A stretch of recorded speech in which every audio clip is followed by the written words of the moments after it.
Salut, c'est Manon. Bienvenue sur Talk Podcast. Talk Podcast, c'est le podcast où l'on parle de sexualité au pluriel, mais surtout des personnes qui osent entreprendre dans ce milieu, pour le plus grand bien de votre bien-être sexuel. CEO fondateur de start-up, d'entreprises installées ou encore d'associations, sexologues, médecins, sages-femmes, performeurs, influenceuses, réalisatrices, etc. Des rôles de tous les genres évidemment. Talk Podcast part à la rencontre de ces personnes qui construisent et pensent à la sexualité de demain. Le monde de la sexualité et des plaisirs est vaste, il touche tout le monde et de plein de manières différentes. Avec le podcast de Talk, inspirez-vous des entrepreneurs qui ont osé. Talk Podcast est un média de Talk Univers, le concept store pour libérer la parole autour de la sexualité, de manière positive, ludique et inclusive. Bonne écoute!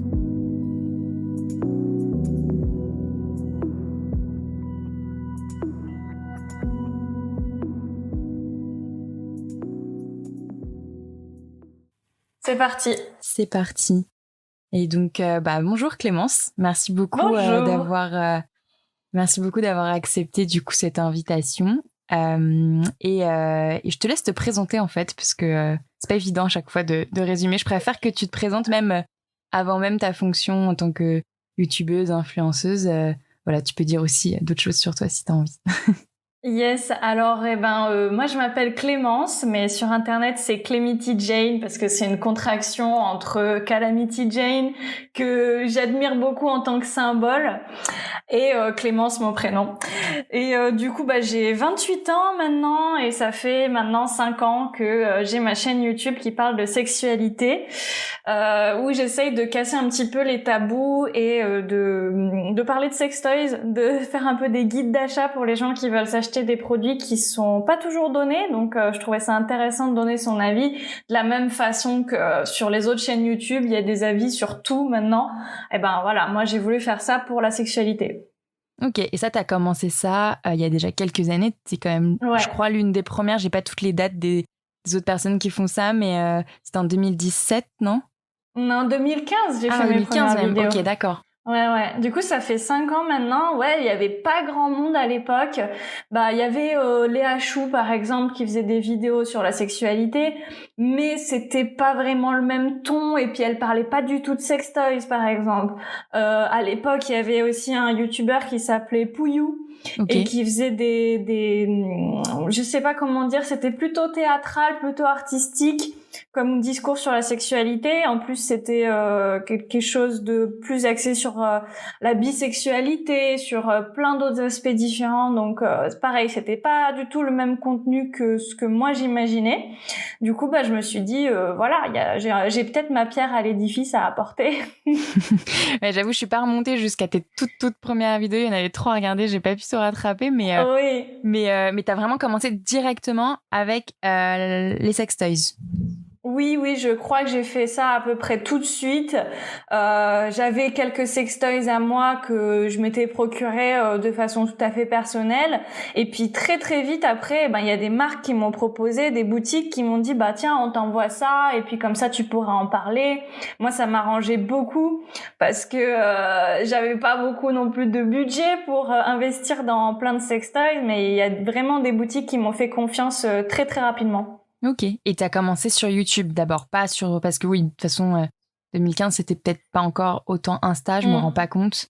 Moi je me suis ouvert un compte Instagram pas au tout début mais assez rapidement après. Ça commençait déjà à fleurir un petit peu les comptes Instagram, mais il y avait pas du tout de compte Instagram sexo comme on a maintenant avec Jouissance Club, Gang de Clito, Orgasme et moi ou des choses comme ça, comme Macha s'explique fait maintenant. Ça existait pas du tout à l'époque en effet. Ok. Et donc c'était évident pour toi YouTube? Parce que en fait j'avais mon petit copain de l'époque qui était lui-même youtubeur et qui faisait des vidéos sur totalement autre chose, mais du coup je l'avais aidé sur certains tournages et je m'étais dit c'est facile en fait. Je m'en faisais une idée beaucoup plus compliquée, alors qu'en fait il suffit de poser une caméra, d'apprendre à couper des séquences sur un logiciel de montage et puis voilà.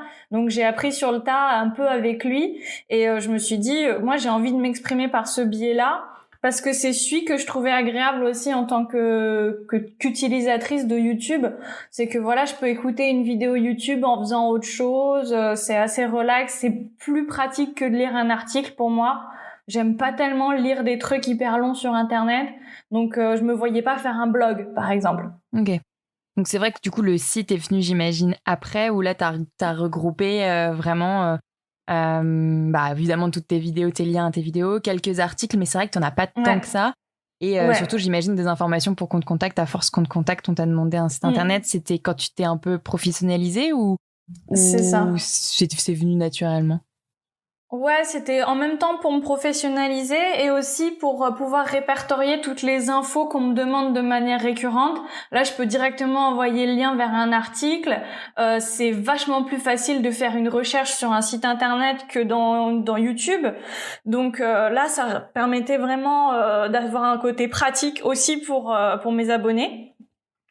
Mais oui, c'était vraiment pour pouvoir aussi faire des contenus différents, des contenus écrits. Pour le coup, c'est venu après ça, mon envie d'écrire des articles. Mais après, j'ai trouvé très peu de temps pour rédiger, donc voilà, ça reste un peu compliqué. Maintenant, je rédige aussi des articles tatou pour mon site avec mon studio de tatouage, donc ça devient de plus en plus dur. Ouais, c'est ça que je voulais aussi aborder, même dès le début, avant de parler encore plus de sexualité. Du coup, tu faisais tes études, t'as lancé cette chaîne YouTube, petit à petit, ça a pris de l'ampleur et t'en as fait ton activité principale. Et là, du coup, c'est il y a quelques mois, j'ai vu que t'as lancé, du coup, avec ton copain, même Marie, Marie, ouais. ton studio de tatouage. C'est lui qui tatoue et tu gères aussi, vous êtes 3 à gérer, c'est ça? Donc, t'as deux petites entreprises en fait, c'est deux fonctions complètement différentes. On est 2 à gérer, mais en gros moi je gère vraiment tout l'administratif, je fais tout tourner la boutique et Marc c'est les mains, lui il met la main à la pâte pour faire les tatous. Ok. Donc moi je gère beaucoup de choses au studio de tatouage. Ça pourrait être un boulot à plein temps et YouTube ça pourrait être un boulot à plein temps aussi, donc je jongle entre les deux. Mais du coup ça fait je sais pas environ 3 ans facile que je vide ma chaîne YouTube et que du coup j'ai des revenus par rapport aux partenariats que je fais. Et puis à côté, j'ai ouvert le studio de tatouage là juste avant le confinement en mars. On avait commencé ça en fin d'année 2019 et puis on a été prêt à ouvrir vraiment juste avant le confinement et puis on s'est fait décaler ensuite par rapport à la crise sanitaire, mais bon, là c'est bon, c'est bien reparti, ça marche bien en ce moment, on espère que ça va continuer comme ça. Donc ça s'appelle Exodus Tattoo, c'est ça? C'est ça, Exodus Tattoo. Ok, d'accord. Et à quel moment, du coup tu dis ça fait 3 ans que c'est à plein temps pour Calamity Jane, quel moment tu t'es dit c'est bon, je peux le faire? Il y a eu un déclic par rapport à certains partenariats ou alors c'est vraiment, tu te rendais compte que c'est ce que tu avais envie de faire, ça te prenait beaucoup de temps et que tu pouvais vraiment en vivre si tu t'y mettais à fond? Comment tu calcules? C'est que j'ai fait une transition assez progressive parce que dans mes études, j'ai fini un 2e master. Je suis restée 7 ans à la fac, donc j'en ai fait plusieurs. Mais du coup, j'ai fait une dernière année en tant qu'étudiant entrepreneur avec le réseau Pépite Osée, qui est super pratique, c'était super enrichissant parce que c'était un accompagnement sans être des cours magistraux à la fac ou des trucs comme ça. C'était vraiment un espace avec un workshop et puis je pouvais rencontrer des gens et puis avoir des petits ateliers pour apprendre à gérer une entreprise, des choses comme ça. Et ça m'a vraiment aidé à passer tranquillement de étudiante à entrepreneur. Donc c'était une bonne passerelle et ça m'a permis du coup de me développer, de construire mon projet. Et puis après j'ai eu aussi beaucoup de chance, c'était d'avoir ma mère à mes côtés qui me dépannait si j'avais pas beaucoup de rentrée d'argent, parce que c'était très fluctuant et très incertain, surtout au début quoi. Et même encore maintenant, il y a des mois où j'ai pas de rentrée d'argent du tout, il y a des mois où j'en ai beaucoup. Entre différents mois, ça s'équilibre, mais c'est quand même pas énorme. Ouais, bien sûr. Donc c'est comme n'importe qui va être aussi en freelance, qui est indépendant seul. Là, t'es obligé de toujours épargner pour pouvoir lisser tes revenus, de verser un salaire par rapport à certaines rentrées d'argent, c'est ça? Ouais, c'est ça. Bah après, je suis toujours en auto-entrepreneur, donc c'est en nom propre. J'ai pas Bien sûr. vraiment à me salarier, mais Non, mais je oui, disais en mode, tu sais, j'essaye pour de gérer garder de ton argent. côté. Ouais. Ouais. Je garde de côté et puis je garde un rythme de vie qui est adapté, qui est un peu toujours le même, sans faire de folie, juste parce que j'ai eu un gros chèque à un moment, parce que je sais que le mois d'après, ça peut me servir, quoi. Ok, d'accord. Et en fait, dès le début, du coup, tu as commencé avec les sextoys, tu m'as dit. Et est-ce que tu t'es dit, voilà, je sais à qui je veux m'adresser. Est-ce que je m'adresse à la moi, à la Clémence de je sais pas, de ado qui avait besoin de contenu d'éducation sexuelle, même si j'ai cru comprendre que toi, c'était assez ouvert chez toi, donc t'avais pas trop de problème à en parler. Ou est-ce que tu t'es dit, je m'adresse, voilà, à des potes, à des filles, à des mecs, peu importe, à des jeunes adultes, à tout le monde. Tu posais ce genre de questions ou c'était juste j'ai envie de m'exprimer sur le sujet, puis on va voir qui ça intéresse? Bah, c'était un peu ça. Au début, je me suis dit, bah, je vais proposer ça, mais en vrai, je pense que le contenu que je fais, il peut être utile à plein de tranches de population différentes. Autant, ça peut s'adresser à un mec qui cherche un cadeau de Saint-Valentin pour sa copine. Ça peut s'adresser à une ado qui découvre les sextoys. Ça peut s'adresser à une femme aussi de 40 ans, mais qui a jamais tenté l'expérience des sextoys et qui s'y plonge que maintenant. Bah voilà, il y a pas de souci. Donc en fait, tout le monde peut s'y retrouver un petit peu. Après, forcément, il y a des contenus comme quand je parle de la première fois où forcément ça s'adresse à des plus jeunes.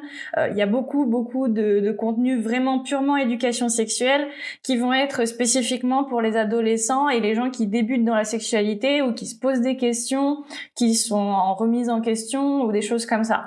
Donc ça dépend, mais globalement, je m'adresse un peu à tout le monde, même si évidemment le public de YouTube, ça reste des gens plutôt jeunes. Après, est-ce que, enfin, moi, j'avais cru comprendre que YouTube, tu vois, comme, enfin, toutes les plateformes, comme Facebook, comme tous les réseaux sociaux, même si, ouais, YouTube, c'est peut-être un peu différent, mais genre, ça peut vieillir aussi avec sa, comment dire, son audience. Est-ce que Ouais. tu vois, genre, YouTube, je pense que c'est notre génération. T'as quoi? T'as 27 ans, c'est ça? Moi, j'en ai 25. 28, ouais. 28. Et, est-ce que du coup c'est plutôt des gens de notre âge et un peu plus vieux jusqu'à 35, voire même plus, mais par contre les jeunes de 18 ans, ils sont maintenant peut-être plus sur TikTok? Bah je sais pas. Après moi j'en ai toujours des jeunes. Hein. J'ai des gens dans les commentaires qui me disent des fois même j'ai 14 ans, j'ai 15 ans, des choses comme ça. Hein. Puis souvent c'est plus les jeunes qui vont avoir tendance à commenter et à interagir, alors que les gens qui ont plutôt proche de notre âge vont peut-être être dans la majorité silencieuse. Donc d'être de juste regarder le contenu, d'apprécier, et c'est si vraiment il y a une question qui se pose qu'ils vont t'envoyer un message privé, mais ça se voit pas trop dans les commentaires. Okay. Mais après non, je pense que effectivement j'ai beaucoup de gens qui ont grandi avec moi. Il y a pas mal de gens qui me disent ah bah oui j'ai commencé à te suivre il y a 5 ans, du coup bah j'ai grandi avec toi. Donc pareil ils ont aussi des problématiques qui évoluent avec les miennes. Ça j'en suis contente aussi. C'est pour ça que je me dis bah voilà je vais peut-être avoir des préoccupations différentes dans quelques temps, dans quelques années. Si j'ai un enfant et que je parle de sexualité pendant la grossesse, des choses comme ça, et ben ça tombera bien parce qu'il y aura aussi des abonnés qui seront dans les mêmes étapes que moi, j'imagine. Ouais, bien sûr. Ouais, c'est justement l'une de mes questions. Là, j'ai sur l'une de tes dernières vidéos, je crois que c'était sur les lubrifiants. Alors, j'ai découvert plein de trucs, notamment Attends, c'était quoi déjà? L'osmolarité. L'osmolarité. Ouais, enfin, on va faire un point de définition. Du coup, l'osmolarité, c'est quoi juste pour les lubrifiants? Oui, bah c'est parce que en fait, il y a plein de petites choses qu'on peut regarder sur les lubrifiants pour voir s'ils sont adaptés à notre corps ou pas, et s'ils vont pas être néfastes pour notre vulve, notre vagin. Et ben entre autres, il y a le pH. Donc ça on connaît en général, c'est le degré d'acidité, et l'osmolarité, c'est le fait que ça respecte en fait l'équilibre de la pression de l'eau entre les cellules et une solution. Donc si ton lubrifiant, il a une osmolarité trop élevée, il va endommager tes cellules en les asséchant. Ou alors si c'est pas assez élevé, au contraire, ça va faire éclater les cellules parce que l'eau pénètre à l'intérieur. Et ça, ça joue sur notamment si on cherche à concevoir un enfant, ça peut jouer, c'est ce que tu disais. Et là, tu vois, ce qui m'a interpellée, c'est que Enfin, j'avais pas trop. Enfin, si, parfois tu parles quand même de toi personnellement parce que voilà, tu parles de tes expériences à toi avec les sex toys évidemment, mais là, tu parles quand même d'un projet de couple et tu parles vraiment de ton intimité. Est-ce que c'est tu t'es pas posé la question, je dois parler de moi, je dois pas parler de moi. C'est de toute façon, je parle déjà de moi avec les sex toys ou comment. Enfin, c'est deux choses différentes ou ça va ensemble? Bah, je fais attention quand même parce que j'essaye de parler de moi dans la mesure de ce que je me sens de partager au grand public. Donc voilà, le fait que j'ai un projet bébé, évidemment, je vais en parler. Après, je vais peut-être pas parler de tous les détails de mes conditions de santé et de tout mon processus dans les détails. Ah, ça, je verrai si après coup j'ai envie de partager mon expérience ou des choses comme ça. Mais je sélectionne. Même par exemple, à un moment, j'avais fait la FAQ où j'ai beaucoup partagé des choses de moi, sur mon mari aussi, j'ai eu pas mal de questions. Donc j'ai dit certaines choses et puis des fois je les dis au tournage et puis après je les coupe au montage parce que je me dis non, en fait, j'ai pas envie de mettre ça sur internet. Donc j'ai un sorte de double filtre, à la fois je prépare mon tournage et ensuite je vais pouvoir éditer au montage. Donc en général, j'ai le temps de bien me poser la question de si j'ai envie de publier ou pas. Bien sûr. Ouais. Du coup, il y avait une vraie question parce que ta vie privée, t'es quand même en jeu enfin, peut-être plus que d'autres personnes, le fait que t'aies commencé en plus il y a 5 ans sur YouTube et même après, du coup, tu t'es étalé sur d'autres plateformes, donc Insta, Twitter et ton site.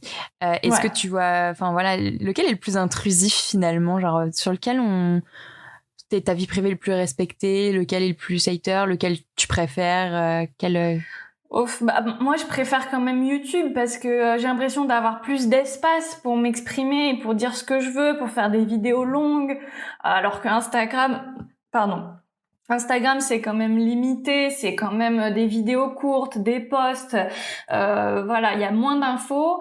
Après, je m'amuse plus spontanément dans les stories. Par exemple, je vais plus partager des petites choses du quotidien, des trucs rigolos ou des coups de gueule, des choses comme ça.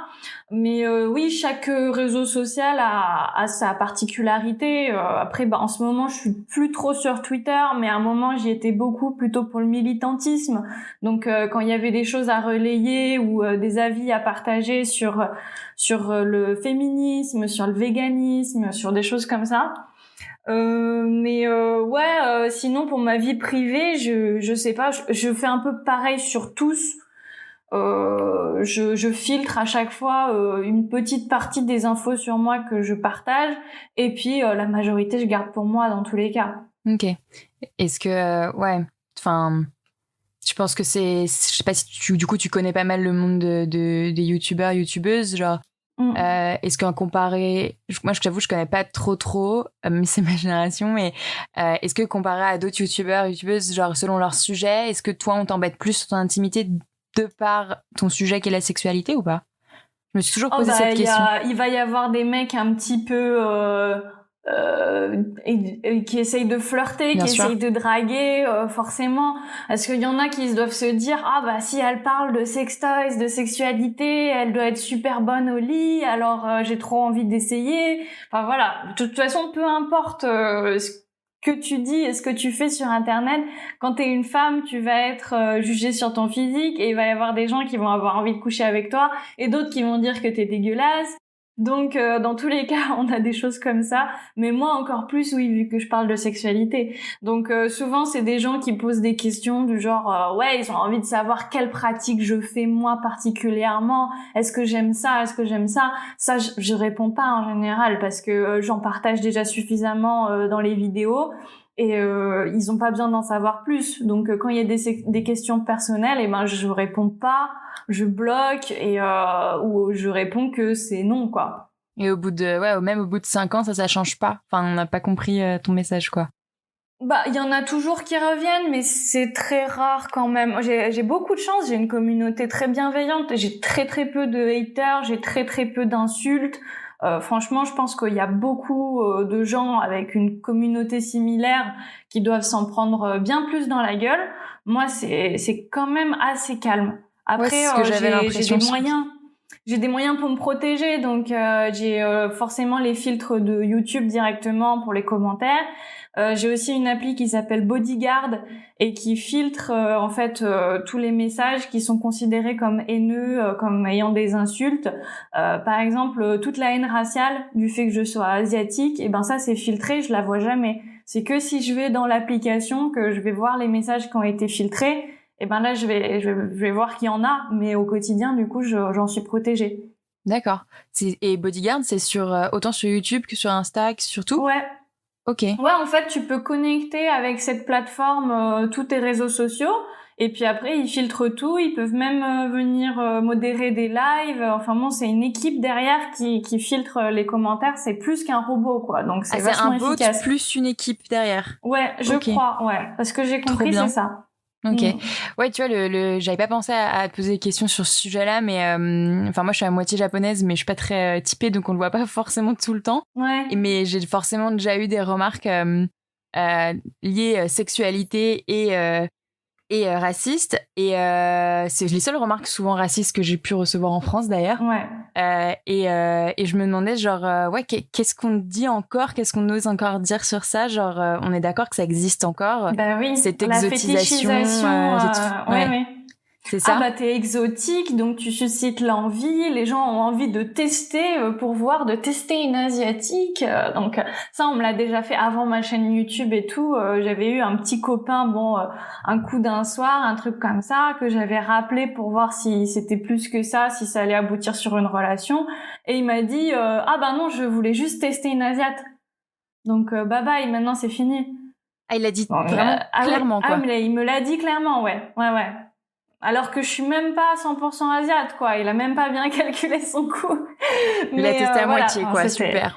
C'était nul. Mais oui, il va y avoir des remarques sur le stéréotype qu'on aurait un vagin plus serré, plus petit, que du coup ce serait plus agréable pour un homme de nous pénétrer. Donc forcément, il y a tout ça qui est autour de la femme asiatique. Donc oui, il y en a. Après, bon, c'est... Encore une fois, moi, j'ai de la chance de pas en avoir trop. Ok. Ça va. Ok, non, parce que, enfin, même si voilà, je les connaissais un peu ces sujets-là, j'ai envie je voulais juste en parler 2 minutes parce qu'on n'en parle jamais. Ouais. Que oui, les femmes asiatiques sont aussi stéréotypées. Et puis même, encore une fois, on dit asiatique, on nous met toutes dans un même sac, comme on mettrait aussi toutes les femmes africaines dans un même sac, alors qu'il y a plein de pays différents. Mais exactement. Mais ok, d'accord. Ouais, je voulais aussi te demander, voilà, tu vois, on a un peu dévié du sujet sextoys. Je me suis rendu compte aussi que tu commençais aussi à aborder des thématiques dans tes vidéos sur la sexualité en général. Par exemple, là, tu en as fait une sur la transidentité. Pourquoi c'est important pour toi de peut-être d'élargir le sujet aussi, de partir des sextoys pour la sexualité en général, et quel sujet tu as envie d'aborder du coup? Ah bah ça c'est depuis longtemps en fait, depuis presque le tout début de ma chaîne, je m'étais dit il va falloir un moment que je fasse intervenir des gens qui soient pas moi pour parler de sujets que moi je vis pas, parce que mon expérience personnelle elle est quand même assez limitée. Je suis une femme avec juste des expériences hétéro, donc voilà, je suis cis, j'ai vraiment pas le vécu de plein d'autres personnes qui peuvent être des personnes qui se posent des questions sur la sexualité. Donc, je vais inviter des gens pour parler de sujets spécifiques. Mais depuis longtemps, j'invite des gens à parler sur ma chaîne. Pour parler de l'endométriose, j'ai invité quelqu'un qui en souffrait. Pour parler du tantrisme, j'ai invité une professionnelle du tantrisme. Voilà, c'est au fur et à mesure de mes opportunités aussi, parce que j'ai pas non plus les moyens physiques et financiers d'aller au travers de toute la France pour interviewer des gens qui ont plein de choses à dire intéressantes. Donc c'est au fur et à mesure que j'ai des gens sous la main qui peuvent venir faire une vidéo avec moi pour ça. Mais oui, j'aimerais beaucoup avoir de plus en plus d'horizons différents dans la sexualité que je présente sur ma chaîne. Après, il y a aussi le fait que... Qu'est-ce que je voulais dire d'autre ? Attends, j'ai perdu le fil. Oui, les sujets d'éducation sexuelle en général, j'essaye d'alterner en fait entre une revue de sextoy, donc 100% parler de comment ça vibre, comment ça marche tel produit. J'aime bien aussi faire des vidéos comme j'ai fait le cunnilingus, la fellation, qui parlent d'un sujet général sans forcément parler de sextoys. Ok. Est-ce que ouais, mais à travers les sextoys aussi. Enfin, parfois, tu fais quand même de l'éducation sexuelle en rappelant que c'est une manière d'essayer, c'est une manière de voir ce qu'on aime, ce qu'on n'aime pas. Enfin, c'est les deux, mais c'est vrai que du coup, c'est peut-être plus technique. C'est vrai que t'es très technique dans tes vidéos sextoys par rapport à d'autres personnes, je trouve. Yes. Ah bah j'essaye d'être précise un petit peu sur tout, mais oui, le but c'est quand même, même quand je fais une vidéo sur un sextoy, de pouvoir glisser des petites astuces et des conseils de sexualité en général, comme par exemple le fait de rappeler le consentement. J'ai dû le rappeler tellement de fois sans faire de vidéo dédiée au consentement. Peut-être qu'il faudrait le faire un jour, je sais pas, mais bien sûr. Mais oui, je glisse des conseils un petit peu partout et je les redis plusieurs fois parce que c'est pas forcément tout le monde qui regarde toutes les vidéos. Ouais, ok. Mais ça te prend combien de temps du coup? Parce que là, par exemple, typiquement, la vidéo des lubrifiants, elle était particulièrement longue. Oui. Mais tu te rends compte, grosso modo, dans chaque vidéo, le nombre d'heures de travail que tu fais, ou entre les tests, les recherches, les montages, la réflexion? Ah bah surtout celle-ci, c'était particulièrement prenant comme travail parce qu'il y avait beaucoup de recherches. Il y a plein de vidéos où il y a beaucoup moins de parties recherche, où ça se base plus sur mon ressenti. Donc ça, j'ai pas besoin de le préparer à l'avance. Je peux l'improviser et le raconter en vidéo. Mais là, il y avait énormément de travail préliminaire. Et il y a eu peut-être 2 heures et demie de tournage pour ensuite avoir un peu moins d'1 heure de vidéo.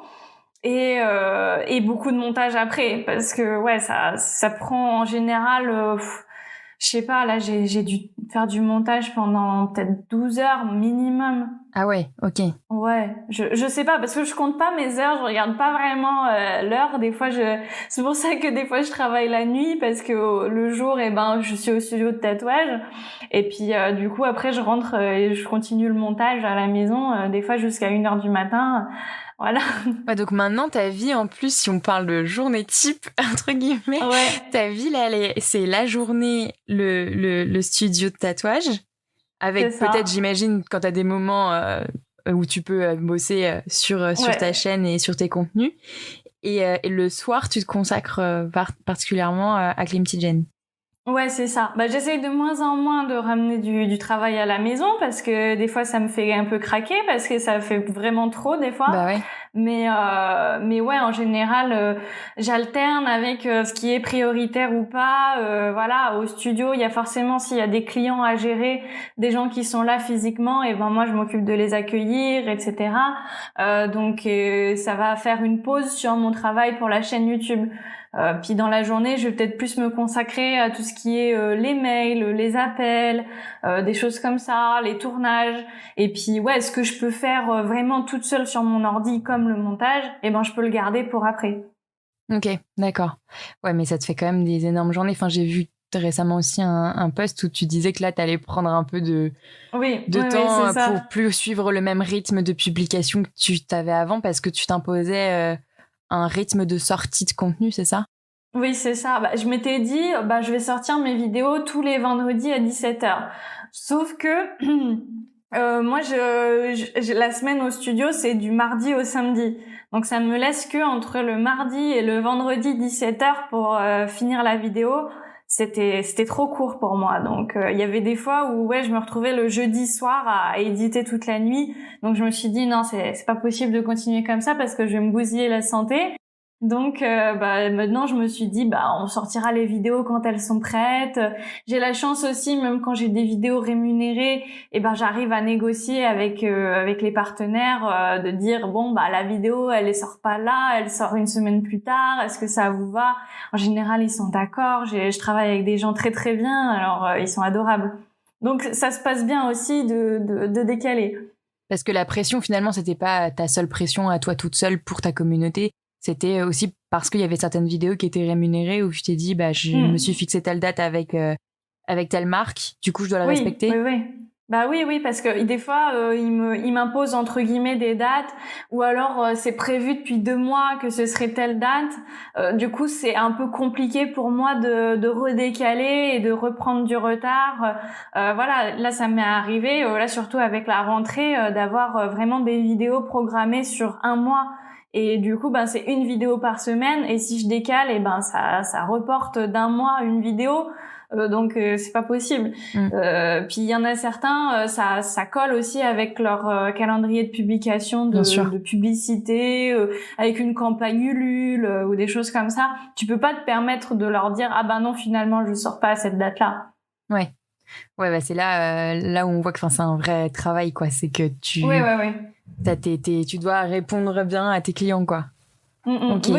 Oui, c'est le but, parce que sinon, si ça se passe pas bien, c'est le risque d'être abandonné par ce partenariat-là, qu'on nous dise finalement on te paye pas, on te paye moins, donc forcément oui, t'as la pression quand même si je suis relativement libre parce que je reste ma propre patronne, quoi. Bien sûr. Et pareil sur le contenu, tu dis complètement ce que tu veux, enfin t'es hyper libre, enfin en tout cas j'ai vu que, enfin, tu disais que tu vas recevoir, tu peux être payé pour tester tel ou tel produit, mais par contre, sur ton avis, la manière même d'exprimer ton avis, c'est toujours toi, quoi. Non, j'ai jamais de brief. Après, il y a des fois des formats qui sont un peu à respecter. Par exemple, une fois, j'avais fait une campagne avec Adopte un mec, le site de rencontre. Ouais. Et du coup, ils avaient dit le principe de notre campagne, c'est de faire un unboxing d'un mec. Donc j'avais fait une petite séquence rigolote où j'unboxais un mec, machin, j'avais fait un petit tournage. En même temps, moi ça m'avait amusé parce que c'était un petit peu challengeant pour moi de faire un mini court-métrage dans ma vidéo. C'était rigolo, donc là j'ai suivi un brief, quoi. Okay. Après, c'est très rare d'avoir des briefs pour moi. La plupart du temps, je parle avec le ou la chargé de communication de la marque ou du site, et je leur dis là j'ai reçu un sextoy mais je suis un peu mitigée dessus, je sais pas si j'en parlerai en bien ou pas. Donc ils me disent non, peut-être on va passer sur un autre produit. Bien sûr. Donc je m'arrange avec eux pour que ça soit positif pour tout le monde, mais que je reste libre de dire ce que je veux. Et puis de toute façon, le but c'est quand même de proposer des bons produits à ma communauté. Donc si j'en reçois un et qu'il est pas au niveau de mes attentes, j'en parle juste pas, quoi. Ouais, ou alors tu peux le dénoncer, mais une autre fois, et pas sous couvert de la marque. C'est ça. Ok, d'accord. Parce que c'est aussi important de savoir qu'est-ce qu'il faut pas prendre, quoi, et où vaut mieux éviter, quoi. Okay. Ouais, j'en ai fait certaines, des vidéos avec les sextoys what the fuck, les sextoys les pires. Donc ça m'amuse toujours un petit peu, mais forcément c'est pas de la bonne pub pour les marques et tout. Donc ça pourrait avoir des conséquences pour moi si je défonçais vraiment une marque de bout en bout. Après, il y en a certaines que j'hésiterai pas à le faire si c'est des marques qui ont même pas été correctes avec moi dans le privé. Et forcément après je dirais encore plus ce que je veux et je ferai rien qui les arrange, forcément. C'est arrivé, hein, mais bon. Bien sûr. Ok. Non mais c'est bien, je prends des informations pour nous indirectement pour la boutique. C'était pas prévu, mais ouais. C'était pas prévu du tout, mais ok. Mais ouais, du coup, tu disais que t'as une communauté hyper bienveillante et que t'avais pas spécialement eu de problème, enfin de gros problèmes par rapport à je sais pas moi, ta communauté, des commentaires ou des haters, mais si sur ces 5 ans et peut-être sur ces 3 dernières années, du coup, sur cette activité-là, est-ce que t'as quand même rencontré des obstacles, je sais pas, de tout ordre, des petits problèmes, que ce soit administratif, familial, etc., par rapport à ton activité? Est-ce que ça t'as eu des problèmes? Trucs qui t'ont dérangé? Non, des impacts sur ma vie perso, non, pas du tout. Non, pas sur ta vie perso, en tant qu'entrepreneur, quoi, tu vois, genre... Ouais. Non, forcément, au début, quand j'ai voulu lancer mon activité de façon professionnelle, il fallait se déclarer en tant qu'auto-entrepreneur et tout. Bon, on a de la chance, on a quand même des trucs hyper simplifiés en tant que micro-entreprise. Donc, c'était très simple. Finalement, c'était plus simple que ce que je m'imaginais. Puis non, la gestion, ça se passe bien. Après, avant, j'étais avec un network, donc ça a été un peu bizarre aussi. C'est quoi un network? Je comprends pas. Enfin, c'est un réseau. network, donc en fait, c'est la plupart des youtubeurs sont pas payés directement par YouTube pour ce qui est des revenus publicitaires des vidéos YouTube. Et ils ont une société qui s'appelle un network, en anglais c'est un MCN. Okay.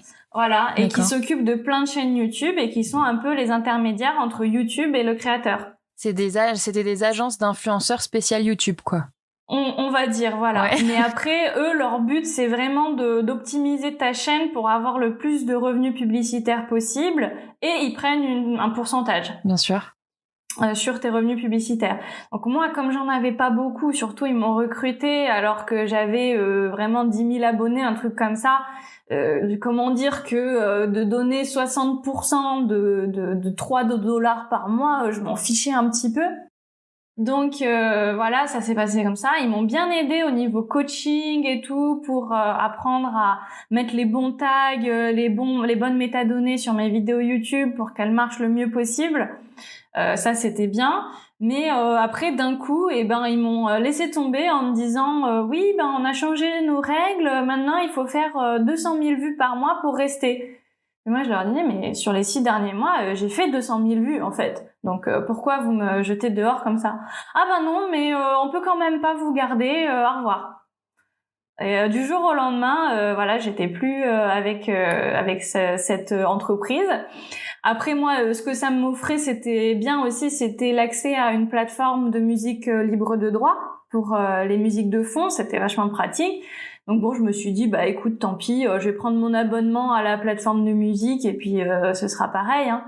Okay. Mais ouais, assez bizarre les MCN. Beaucoup de youtubeurs disent que finalement c'est beaucoup d'arnaques pour pas grand-chose, pas beaucoup de services en échange de ce pourcentage. Donc voilà, ça c'est pas forcément la meilleure expérience, mais maintenant je suis totalement indépendante. Et de toute façon, j'ai arrêté de monétiser mes vidéos, donc ça règle l'affaire. Ouais, c'est ce que j'ai vu aussi. Donc, ok, pas de MCN, enfin de network, pas d'agence d'influenceurs, influenceuses non plus. Non. Ok. Pour les mêmes raisons, tu as peur que ça passe? Puis j'ai déjà pas énormément de revenus, donc je pourrais pas me permettre de verser une commission à un agent en fait. Bien sûr. Oui, c'est vos agents, ok. Je préfère pour l'instant gérer mes partenariats moi-même, surtout que la plupart du temps c'est des gens avec qui je travaille déjà depuis des années et j'ai quand même une relation particulière avec. Je me vois pas d'un coup dire maintenant vous voyez avec mon agent. Donc je sais pas. Non, je préfère garder la main mise sur comment je négocie mes partenariats. Et je suis totalement indépendante du coup. J'ai vraiment personne qui bosse pour moi en fait. Ok. Non, mais c'est le mieux. Et du coup, pourquoi t'as arrêté la monétisation ou t'as dû, je sais pas, arrêter la monétisation de tes vidéos YouTube? Parce que déjà depuis à peu près le tout début, j'avais une monétisation qui était vraiment partielle dans le sens où la plupart étaient depuis qu'il y avait eu ces changements de monétisation sur YouTube à cause de PewDiePie, etc. À cause de PewDiePie. Je sais pas si tu vois, c'est le youtubeur, c'est un des plus gros youtubeurs du monde, qui a des millions et des millions d'abonnés et qui avait fait de l'antisémitisme sous couvert de blagues sur sa chaîne, qui a causé une fuite des annonceurs sur YouTube. Bien sûr, ok. Donc d'un coup d'un seul, le modèle commercial de YouTube a été menacé parce que il y avait potentiellement plus les gros annonceurs pour financer la plateforme. Okay. Donc nous, on a eu une répercussion qui a été des règles qui visaient à protéger les annonceurs pour pouvoir mettre des pubs que sur du contenu family friendly. Donc ils ont inventé des catégories qui sont dites plus sensibles. Donc ça inclut l'alcool, le sexe, la drogue, la guerre, la violence. Donc sur plein de contenus, c'est totalement justifié, je comprends totalement. Mais du coup, c'est pas très nuancé sur l'aspect sexualité. Parce que y a quand même une grosse différence entre ce que je fais moi sur ma chaîne et de la pornographie, par exemple. C'est sûr. Oui. Voilà, mais YouTube fait très rarement la différence et du coup, moi, je suis toujours en monétisation jaune, donc qui veut dire non adapté à la majorité des annonceurs. D'accord. Donc en fait, il y a une faible partie des annonceurs qui disent non, moi je m'en fiche, je veux être sur toutes les vidéos, je m'en fiche qu'elles soient family friendly. Typiquement les marques d'alcool, par exemple. Ils sont très contents justement d'être sur des vidéos plus 18. Bien sûr. Parce que c'est leur public. Et du coup, moi, j'ai très peu d'annonces sur ma chaîne et ça me rapportait très peu d'argent. Donc, presque rien. Autant dire quelques dollars par mois, vraiment pas grand-chose. Donc, je me suis dit, autant ne pas monétiser du tout et avoir vraiment le minimum possible de vidéos sur ma chaîne. Comme ça emmerde pas mes spectateurs et puis c'est fini. Ok. Ouais, c'est quand même rare maintenant d'avoir des vidéos YouTube sans pub, donc c'est un vrai luxe d'une certaine manière. Oui. Si en plus ça te rapportait pas. Mais là, même quand je suis pas monétisée, YouTube met des pubs quand même de temps en temps sur mes vidéos, apparemment. Ah ouais? Ok, je n'ai pas vu pour l'instant, d'accord. Ils en mettent qui servent vraiment que à financer la plateforme, mais qui ne rapportent rien aux créateurs. Ah oui, d'accord, donc c'est un peu du foutage, enfin, ouais. Voilà. Ouais. Ok, d'accord. Bon, si, il y a quand même des petits problèmes, mais encore une fois, liés à la censure, quoi. C'est ça. Enfin, c'est pas la censure pure, mais quand même, la sexualité, encore, même quand c'est un contenu éducatif, c'est considéré comme de la pornographie très vite. Et puis tout ça, malgré le discours de YouTube, ça met des bâtons dans les roues de toute façon. Moi, il y a la monétisation d'une part, à la limite, tant pis, mais il y a aussi la limite d'âge à 18 ans sur certaines de mes vidéos, de manière totalement incompréhensible, parce que sextoy ou pas sextoy, mots relatifs à la sexualité dans le titre ou pas, c'était vraiment au petit bonheur la chance que j'avais des moins de 18 ou pas. Donc je comprenais pas, même des fois des FAQ qui se retrouvaient en moins de 18 alors que je répondais à quel est mon plat préféré. C'était vraiment pas sensible du tout et c'était en moins de 18. À côté de ça, quelque chose qui parlait purement de sexualité et pas en moins de 18. Mais voilà, moi mes vidéos, quand elles sont mises en limite d'âge, j'ai beaucoup moins de vues que d'habitude. Parce que j'ai forcément un public qui me regarde sans compte YouTube, qui me regarde sans avoir spécifié leur âge et du coup qui peuvent pas accéder à la vidéo. Et pareil, la monétisation, on a beau dire que ça influe pas, mais quand même tes vidéos sont beaucoup moins recommandées par YouTube à partir du moment où elles leur rapportent pas d'argent. Parce que c'est quand même une société capitaliste et on va pas mettre en avant quelque chose qui nous rapporte rien. Oui, c'est vrai, du coup, dans le référencement interne, les recommandations, tout ça, c'est moins bien qu'avant, quoi. C'est ça. C'est pour ça que j'ai une chaîne qui a quand même une croissance assez lente. Il y a beaucoup de chaînes qui se sont fait leurs 100 000 abonnés très rapidement en moins d'un an. Même si j'ai une communauté solide et même si c'est censé être exponentiel, là, à 150 000, c'est très lent comme progression sur 5 ans. Ok, d'accord. Ouais, maintenant, t'as trouvé un autre moyen d'en vivre et peut-être plus simple et plus clair aussi.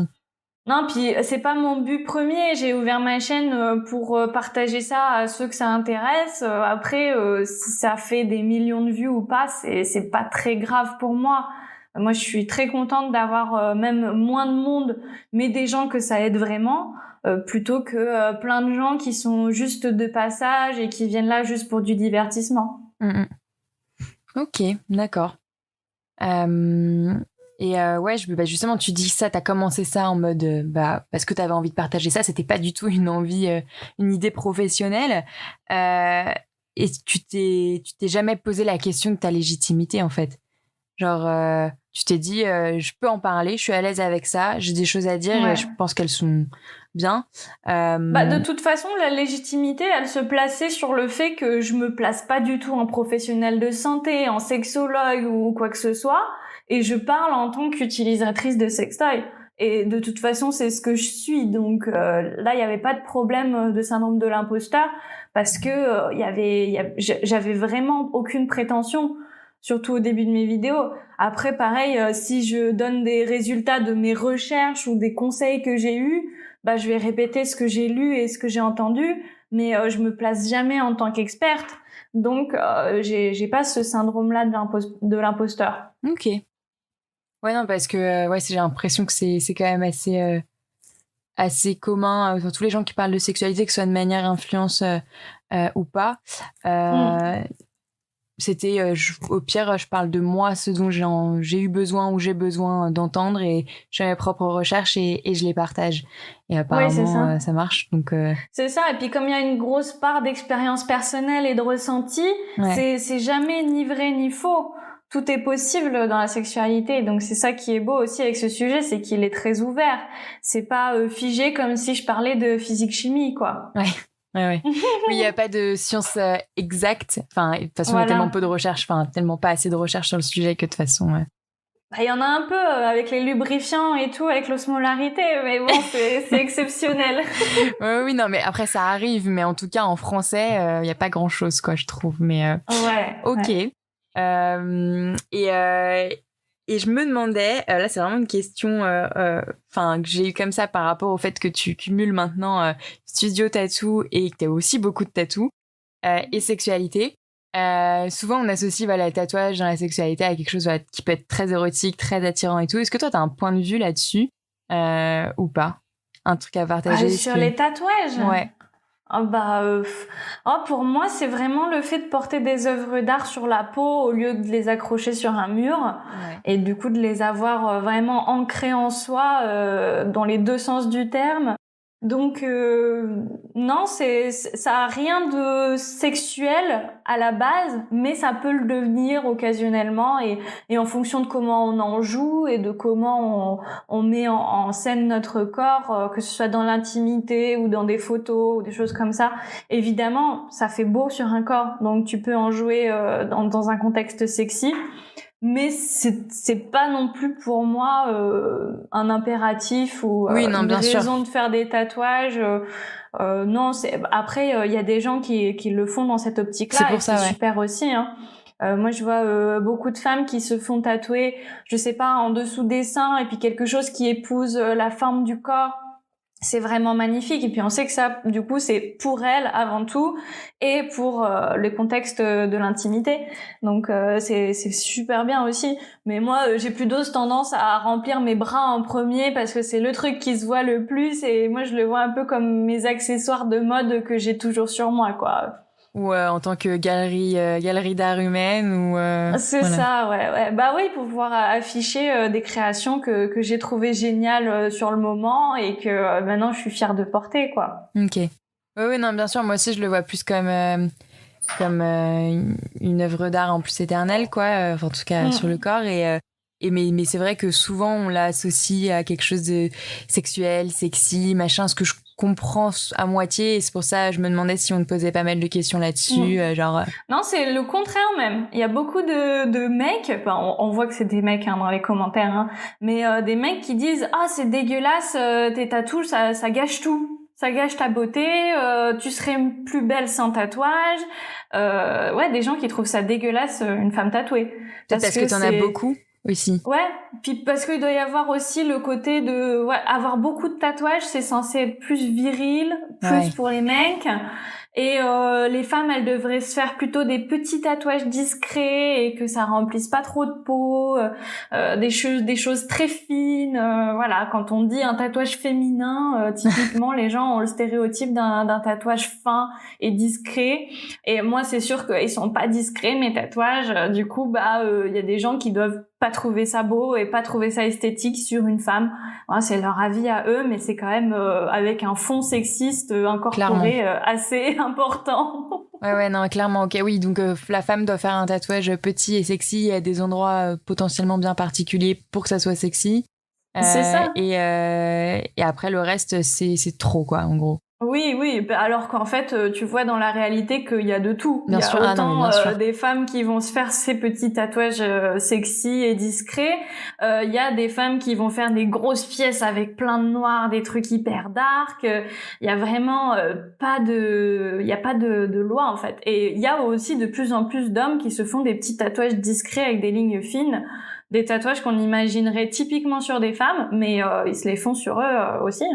Et eux, ils subissent ce sexisme inversé ou pas aussi sur eux en disant c'est trop fin pour toi C'est possible qu'après on leur dise ça fait gay un peu ou des choses comme ça. Forcément, on va avoir de l'homophobie en plus parce que si t'as quelque chose de féminin sur toi en tant qu'homme, t'es directement associé à être gay. c'est le stéréotype de base. Bien sûr. Donc je pense que ouais, on peut leur faire ce reproche de manque de virilité à cause d'un tatouage qui est trop féminin, ouais. Mais encore une fois, c'est les stéréotypes à la con du qu'est-ce qui est féminin, qu'est-ce qui est masculin, et ça veut plus rien dire en fait. Ok, non mais voilà, c'était une petite aparté, mais comme tu fais les deux, t'es sur les deux pans, ça m'intéresse d'avoir ton point de vue là-dessus. Sinon, du coup, comme tu parles quand même énormément de sextoy, mais aussi d'éducation sexuelle en général, la question que je pose souvent en fin d'entretien, c'est enfin d'ailleurs, je la pose jamais très bien, mais c'est en mode, est-ce que quels sont les projets, les associations, les médias ou les entreprises que tu aimerais voir émerger dans le futur par rapport à la sexualité, ou comment t'imagines la sexualité du futur? Et soit tu réponds à ça, soit je pouvais te poser une question un peu plus précise. C'est si tu pouvais inventer un sextoy ou si tu pouvais en imaginer dans le futur, est-ce que tu pourras nous le décrire ou pas? Alors, c'est compliqué tout ça, mais la sexualité du futur, j'espère que ce sera de plus en plus libéré, qu'il y aura de plus en plus de propositions sur le marché et surtout de propositions diverses en fait. Qu'il y ait enfin un marché pour tout le monde, parce qu'actuellement le marché de la sexualité, typiquement, ça s'adresse à des femmes cis, à des mecs cis. Mais il y a très peu de choses. Enfin, c'est une communauté très très fermée pour ce qui est de la communauté gay, de la communauté lesbienne aussi. Il n'y a pas beaucoup de propositions finalement, et c'est un peu toujours la même chose. Alors la communauté trans, on n'en parle même pas. Il y a rien qui est adapté, tout est genré, c'est un enfer. Donc j'aimerais bien voir le marché évoluer vers quelque chose de plus ouvert, vers toutes les communautés et tous les profils en fait. Ce qui est pas encore le cas. Donc j'espère voir ça se développer de plus en plus. Ça, il y en a. Je suis très contente de le voir arriver, mais de plus en plus de médias et de projets sex-positifs, donc qui remettent vraiment sur le devant de la scène le plaisir féminin, qui le décomplexent et qui en font quelque chose de totalement acceptable, de naturel et même d'un atout santé. Donc c'est vraiment cool. Après, si je devais créer des sextoys et tout, je vais te dire que sans vouloir donner d'exclus, ça va bientôt arriver. Ok, ah bah si. Oui, c'est vrai, c'était aussi une question, mais bon voilà, parfait. Ouais, donc voilà, j'ai une ligne de 3 petits sextoys qui va arriver bientôt. C'est en préparation et je travaille dessus déjà depuis un moment. Avec une entreprise en qui je fais toute confiance. Donc voilà, c'est pas de la création 100% de moi, c'est une co-création, on va dire, mais ça m'en joue beaucoup parce que ça va être des choses très intéressantes pour mes abonnés et puis pour qui veut. Trop bien. D'accord. Et là ce sera du coup, j'imagine, des sextoys peut-être plus clitoridiens vaginaux ou puisque c'est toi qui les as fait. Il y a de tout. Il y a de tout. Il y a avec ou sans pénétration, vibrant, non vibrant, et il y aura aussi une gamme de cosmétiques à côté avec encore une autre entreprise. Ok. Donc 3 sextoys, 3 cosmétiques. Trop bien. Ok. Bon, génial. Et écoute, je pense que j'étais pas mal embêtée sur plein de sujets, surtout sur ton organisation. Mais merci beaucoup d'avoir répondu à toutes les questions et où est-ce que du coup vaut mieux te suivre finalement? C'était ça le sujet. On va te suivre sur... sur Instagram, je suis très active, mais sur YouTube, c'est là où il y aura toutes les vidéos. Donc ouais, il faut activer la petite cloche pour avoir un max de notifications quand je sors une vidéo. Ok, d'accord, très bien. Écoute, merci beaucoup. Et puis, on va suivre la sortie de ces nouveaux produits, du coup. C'est un petit spoiler. Super. Merci. Merci. Merci d'avoir écouté jusqu'au bout. Je vous conseille vraiment d'aller suivre, voir et écouter les vidéos YouTube de Clémity Jane. C'est vraiment toujours intéressant, drôle et super décomplexant. Toutes les références et personnes mentionnées sont en description de l'épisode, évidemment. Si vous avez aimé cet épisode, encore une fois, ça serait super si vous pouviez le partager autour de vous et surtout vous abonner et mettre des petites étoiles sur Apple Podcasts. N'oubliez pas également de suivre le compte Instagram talk-univers. Merci encore et à très vite.